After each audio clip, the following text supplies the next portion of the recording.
Survivors of the Maui fire say that they received no warning and that the flames appeared so quickly that escape was difficult. Everything was suddenly in flames, and many found refuge in the ocean for hours while their homes burned to the ground and into the same powdery ash footprint we've seen in recent years.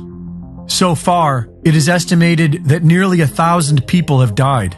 Locals are worried this includes hundreds of children who were home due to school being canceled that day.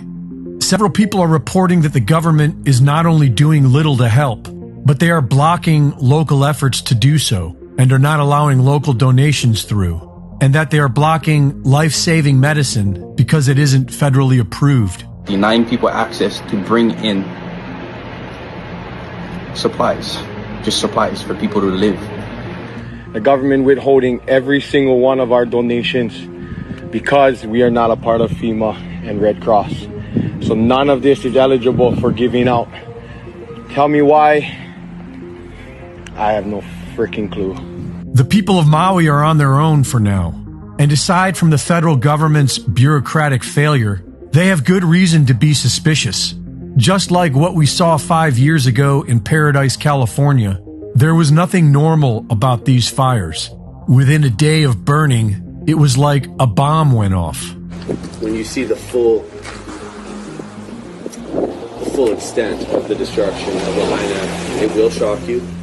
It does appear like a bomb and fire went off, if I may. And all of those buildings virtually are going to have to be rebuilt. It will be a new Lahaina. Local residents have been reporting bright flashes of light. One was captured by a home security camera that appears to have been the start of the Olinda fire. Many people are saying that it was directed energy weapons. We know that most major governments already have them, and during the California fires, online weather maps recorded what looks like a laser from above, striking an area just before it bursts into flames.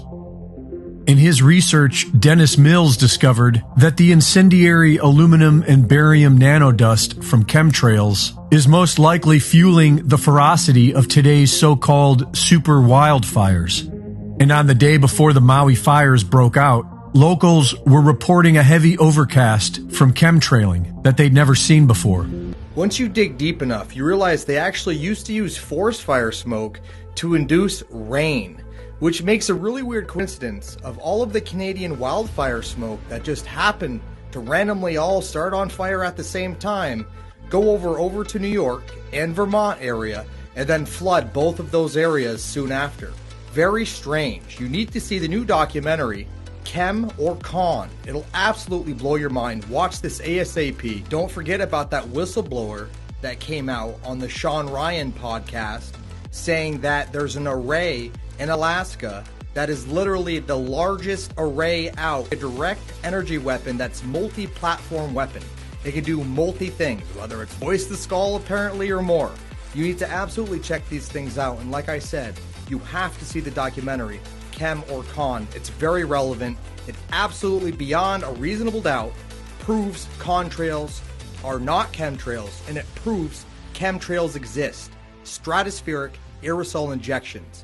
Watch it. It all ties into this, and it proves that wildfires can absolutely cause rain. And the direct energy weapons interface with those 100%. Go to thedisclosurehub.com/SAI. It's also interesting to note that the Maui police chief was the incident commander for the Las Vegas mass shooting in 2017.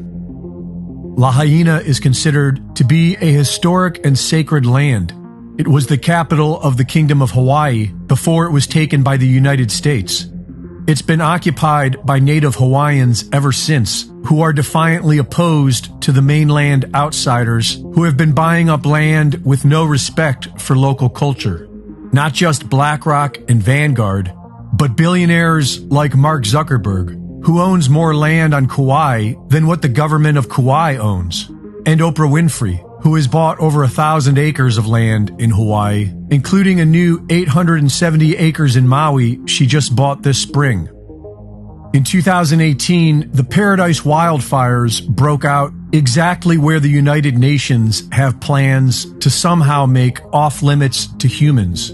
And that same year, a report on wildfire prevention was published that was focused on the exact same areas in Maui where the fires just broke out.